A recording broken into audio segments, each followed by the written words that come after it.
To reduce population, every 15 years God releases millions of monsters. Humanity tried to fight them, but monsters are stronger, people can only hide.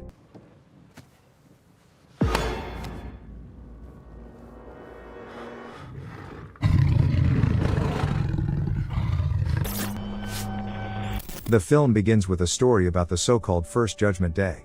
Then, from the depths of the earth, from ordinary minds, hordes of monsters poured out. They killed millions of people, destroyed cities. A real war began with these monsters, and in the end, they were exterminated. On the site of the former wells, protective installations were built, gates, which are designed to protect people from repeated intrusions. 15 years have passed. The world was able to recover a bit from the experience. One of those who were lucky enough to survive is Laura. She works at the school. She has a persistent but unsuccessful male friend, Milton, whom she periodically refuses dates. Most likely, the reason for this is resentment towards her ex-husband, Dave. He was not with Laura during the Day of Judgment, and she, pregnant, had to survive on her own. Dave and Laura have a son, 15-year-old Tyler. He disappears all day at the skate park with his friends and his girlfriend, Maddie. In his spare time, he plays computer games and is a bargaining chip in the difficult relationship between his father and mother, who broke up immediately after his birth. Meanwhile, the situation is heating up. An eclipse is approaching, and this is one of the heralds of a possible monster invasion. In addition, seismic activity has increased, protective dome personnel are conducting emergency checks, and there is very disturbing news in the news. Mass extinction of fish began everywhere. The same thing happened the day before the First Judgment Day. Migration is another alarming signal. Everything is repeating itself, as it was 15 years ago. Tyler is spending the weekend at his dad's when the phone rings. Dave gets a call from his old friend Ted. He is sure that the new Judgment Day will be tomorrow. He insists that Dave urgently take the family and come to his shelter before the eclipse. Meanwhile, the first monster appears under the protective dome, quietly sneaking up the stairs. At this time, Laura calls Dave. She has also seen the news and demands that Dave bring Tyler home. Milton has reserved a shelter, and she's sure it's the only thing that can save them. Dave reassures her that he is the father and Tyler is safe with him. Tyler receives a text, reads it, and quietly leaves the house while his father is talking. Laura is in a panic. Dave's house is not secure and he must bring Tyler to her immediately. Dave agrees. He goes to Tyler's room, but he's not there. Milton rushes Laura. The shelter is filling up, they need to hurry. She explains that she can't find Tyler. Milton uses his phone number to find him at the skate park. Tyler is really there with Maddie. She is nervous, her parents left, she was left alone. She is very scared and asks Tyler not to leave her. Tyler promises that he will never do what his father did, he will not leave Maddie alone. Suddenly, a bird cry is heard. Huge flocks of birds fly in one direction. People in the park run in panic. Everyone leaves town. Dave goes to the park to look for Tyler. He gets into a giant traffic jam and runs in search of his son, leaving the car behind. At this time, under the dome, the worker checks the instruments. There is a rustle, some strange sounds. A monster appears, it rushes and tears the worker apart. The soldiers standing nearby shoot at it, but to no avail, ordinary bullets do not harm it. Tyler and Maddie look on in horror at the reigning panic. Dave comes running as Tyler explains to his father that Maddie had nowhere to go and he couldn't leave her. Laura drives up with Milton and takes everyone to the shelter where the seats are booked. There is just over an hour left before the eclipse. There is complete chaos in the city, people are trying to escape, traffic jams are everywhere. Finally, they get to the shelter, but it is cordoned off by the military and only women and children are let in. Dave asks Tyler to take care of his mother and sends them to the shelter. He and Milton remain in the crowd. Tyler goes to the shelter but then runs to his father. Laura and Maddie rush after him. Tyler screams, "He is my father, I will not leave him." At this time, information appears on the scoreboard that the shelter is completely filled, there are no more places. Wasting no time, they run to the car. Dave offers to go to Ted's hideout in the desert, and Milton suggests hiding at the school, which is nearby and there is a basement. Another traffic jam, dozens of cars block the road. They get out of the car. An earthquake begins, and the solar disk is covered with a shadow. The eclipse has begun. Under the protective dome, the monsters make their way out. They're crowds, crawling, flying, they capture the city. Dave suggests leaving the city, it's much more dangerous here. He wants to drive himself, but Milton is outraged. This is his car and he knows how to save everyone. They have a fight with Dave, but then Milton is grabbed by a flying monster, soaring with him into the sky. Laura screams heart-rendingly, Dave stuffs her into the car, and they try to get out of this hell. They drive along the canal. Dave reassures the children, everything is fine, we will get out. The car is running out of gas. Dave wants to find a replacement for it. There are several cars ahead. Dave gets into one of the cars. An elderly man hid in the back seat. He glances at a huge bloody monster that looks like the skeleton of a bull. He is very close. The bull passes by the car without noticing them, and begins to chew on the lying body.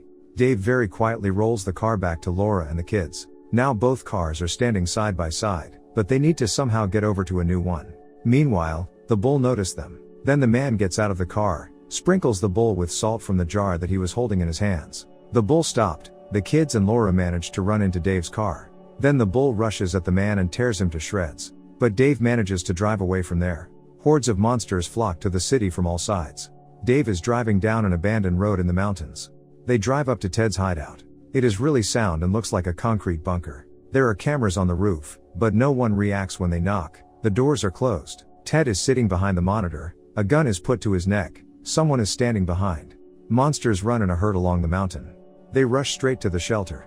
Dave grabs a tire iron in an attempt to protect the family, but at the last moment, the doors of the bunker open and they run into it. Dave happily hugs Ted. Besides him, his wife Stella is in the bunker, and a military man is sitting in the corner. Ted introduces him as his acquaintance, Corporal Garrett Jensen.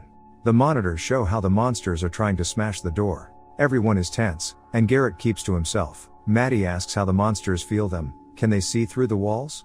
Garrett smirks. They react to light, heat, but I think they see our soul. They are the offspring of the devil, which means God too. They torment the flesh, but feed on the soul. Are you religious, Corporal? Laura asks. Today, yes, he replies. He says that on the first judgment day he worked at a refinery. When the monsters poured in there, he managed to dive into a pond of salty mud, where they were afraid to approach. He sat in the dirt and listened as the monsters destroyed 150 of his colleagues and friends. Garrett is very engrossed in his story and doesn't notice Ted signaling Dave to touch the knife. Dave understands and quietly takes the knife. That is why it is called Judgment Day, continues Garrett. The devil rules on this day. At this time, something that looks like a centipede crawls from the street into a small hole in the mesh covering the window. Garrett says he'll be on duty first. Ted invites them to stay as well and looks meaningfully at Dave. But then Garrett pulls the gun out of its holster, forcing Dave to put down the knife. Garrett explains that he tried to hide and found this hideout. Kind Stella let him in, although Ted was against it. He survived the first time and will survive now, no matter what the cost. Tyler throws himself at Garrett. He tries to take the gun from him, but Garrett throws him away.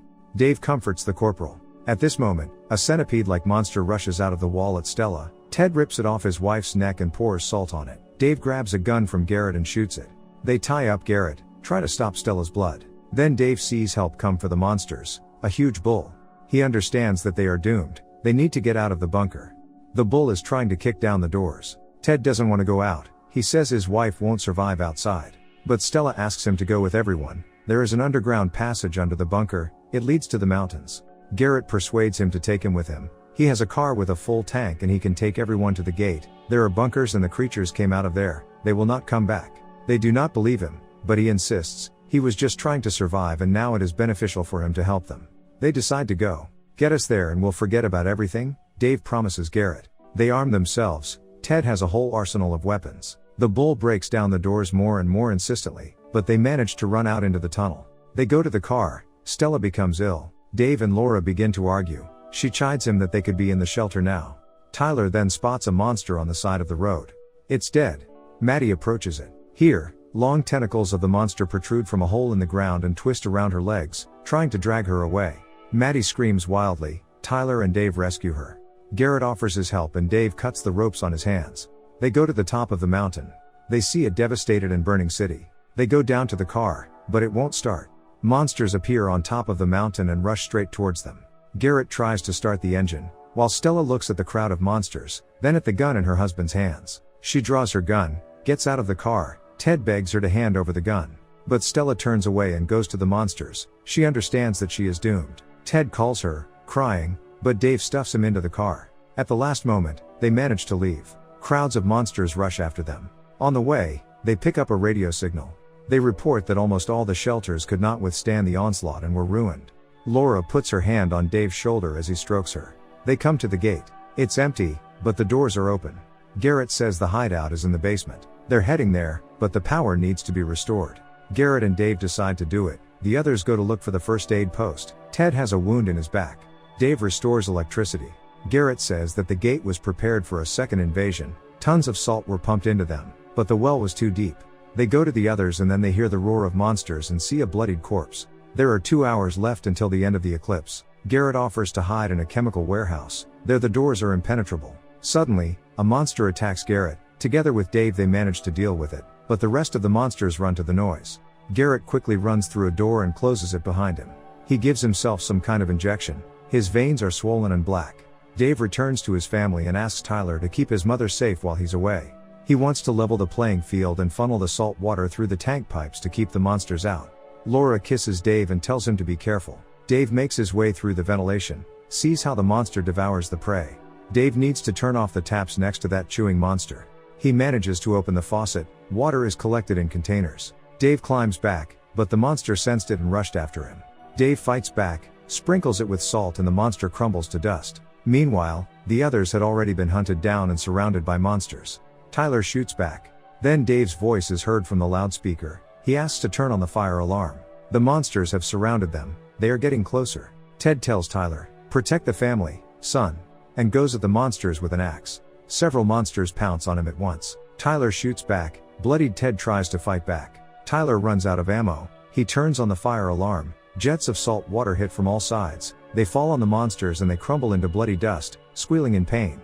They are saved, but Ted is dead. The eclipse ends. All monsters return through the gate back. Children with Laura run out to some area. Garrett is standing there with a gun. He shoots Tyler. "It's not our world anymore. He won't survive anyway. God has a day off," he says and aims again. Laura tries to cover her son with her body. Dave runs in and hits Garrett in the head with a fire extinguisher. Dave throws himself at Tyler and Laura. Here, a huge monster appears from below. It lunges at Garrett, who was closer to it, and slowly swallows him whole. They run into the medical unit, make a salty mixture in a cylinder. The monster is getting closer. It kicks down the doors, but Dave manages to throw a canister of concoction at him. It explodes, the monster roaring wildly and crumbling to ash. Laura hugs Dave. They don't believe they've been saved. Embracing, both couples go outside. The world is ravaged, but the monsters are gone. Maybe this is another respite, but one thing is clear: life will be reborn and light will always defeat darkness.